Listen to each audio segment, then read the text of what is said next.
इमरान खान की रिहाई कब तक मुमकिन हो सकेगी, इसका जवाब वो खुद दे चुके हैं। दूसरा, आर्मी चीफ पर बड़े संगीन इल्ज़ामात उनकी तरफ से लगा दिए गए हैं। नवाज शरीफ पाकिस्तान मुस्लिम लीग नून को दोबारा टेक ओवर करने जा रहे हैं। अस्सलाम वालेकुम, मैं हूं वफाक नज़ीर, आप देख रहे हैं उर्दू क्रॉनिकल। पहले मैं मुख्तसरन अहवाल आपके सामने रख देता हूँ। एक दो केसेस जिनकी समाअत हुई इमरान खान के जो अदालतों में चल रहे हैं। एक तो साइफर केस, उसकी इस्लामाबाद हाई कोर्ट में समाअत हुई। दूसरा फिर 190 मिलियन पाउंड केस में अडियाला जेल में जो है वो समाअत हुई। वकला की दौड़ें लगी हुई हैं, कभी फाइलें उठाकर वो इस्लामाबाद हाई कोर्ट की तरफ भागते हैं, तो कभी वहाँ से निकल कर फिर वो अडियाला जेल की तरफ भागते हैं। इसका शिकवा उन्होंने अदालत में भी किया है। जो मेन चीज़ है आपको बताने की, जो गुज़िश्ता समात के दौरान हुई, वो सहाफ़ियों के लिए SOPs जो है वो चेंज कर दिए गए हैं। इसकी तफसील मैं आपके सामने रखने जा रहा हूँ।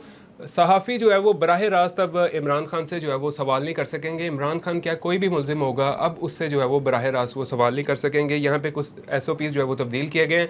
इससे कबल इमरान खान की तस्वीर और नाम चलाने पर पाबंदी थी, अब उनकी मीडिया टॉक को भी महदूद करने के लिए जो है वो इस तरह की कोशिशें जो है वो शुरू कर दी गई हैं। सहाफ़ियों की जो रसाई है वो इस कदर महदूद कर दी गई है कि उन्हें अपनी बहन के ज़रिए सहाफ़ियों तक जो है वो पैगाम पहुँचाना पड़ा है। और अब मैं मेन उस सवाल की तरफ आता हूँ कि इमरान खान की रिहाई कब तक मुमकिन हो सकेगी। इसका जवाब उन्होंने खुद भी दिया है। बहुत से लोग ये जानना चाहते हैं, उनके चाहने वाले, कि इमरान खान की रिहाई आया कब तक मुमकिन हो सकेगी।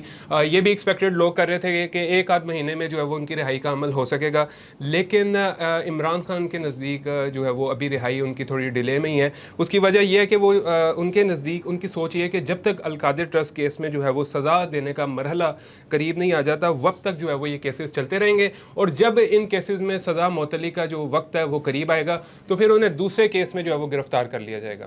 और दूसरे केस में ऐसे वक्त में गिरफ्तार किया जाएगा जब अदालती छुट्टियां चल रही होंगी, ना तो वो ज़मानत के लिए अप्लाई कर सकेंगे, ना ही जो प्रोसीडिंग का अमल है वो मज़ीद आगे बढ़ सकेगा।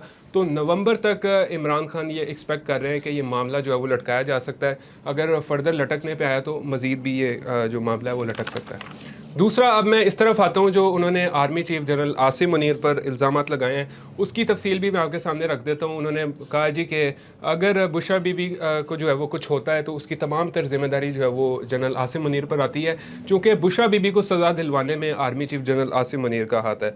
उन्होंने जज की जो है वो इस बात को कोट किया है कि कन पट्टी पर रखकर जो है वो फैसले दिलवाए गए हैं। और उनका कहना है कि army chief general Asim Munir जो भी आइनी और गैर आइनी स्टेप्स उठाएंगे वो इस चीज़ को बेनकाब करते रहेंगे। और अगर बुशरा बीबी को कुछ होता है तो उसकी तमाम तर जिम्मेदारी जो है वो उन्होंने army chief general Asim Munir पर डाली है, और इस हवाले से वो उनका पीछा भी करते रहेंगे। दूसरा, अब मुस्लिम लीग नून की थोड़ी बात कर लेते हैं। नवाज शरीफ जो कि जिनको सज़ाओं की वजह से पाकिस्तान मुस्लिम लीग नून में अपने हुद्दे छोड़ने पड़े, वो अब जो है वो पाकिस्तान मुस्लिम लीग नून को दोबारा टेक ओवर करने जा रहे हैं। पार्टी के अंदर भी, मीडिया को भी ये बातें बताई जा रही हैं कि हुकूमती मामलात को चलाने के लिए एक अलग लीडरशिप जो है वो मामलात को चला रही है शहबाज शरीफ की सरबराही में। तो पार्टी के मामलात को चलाने के लिए जो है वो अब जो टीम है वो अलग होनी चाहिए। तो नवाज शरीफ जो है वो पंजाब में पाकिस्तान मुस्लिम लीग नून को दोबारा लीड करने जा रहे हैं, और इसके अलावा जो उनका वोट बैंक मुतासर हुआ है उस चीज़ को जो है वो दोबारा रीगेन करने की कोशिश करेंगे। दूसरा, उनके हवाले से खबर ये है कि तोशा खाना केस में जो उनका केस चल रहा था, नैब ने उसमें उनको क्लीन चिट दे दी है। अदालत को ये बात बता दी है कि नवाज शरीफ अब उन्हें नहीं चाहिए। अब अगर अदालत उनको बरी करना चाहती है तो कर दे। तो ये नैब की तरफ से नवाज शरीफ को क्लीन चिट भी मिल चुकी है। तो ये था हमारा आज का व्लॉग। एक नई वीडियो में फिर मुलाकात होगी। अल्लाह हाफ़िज़।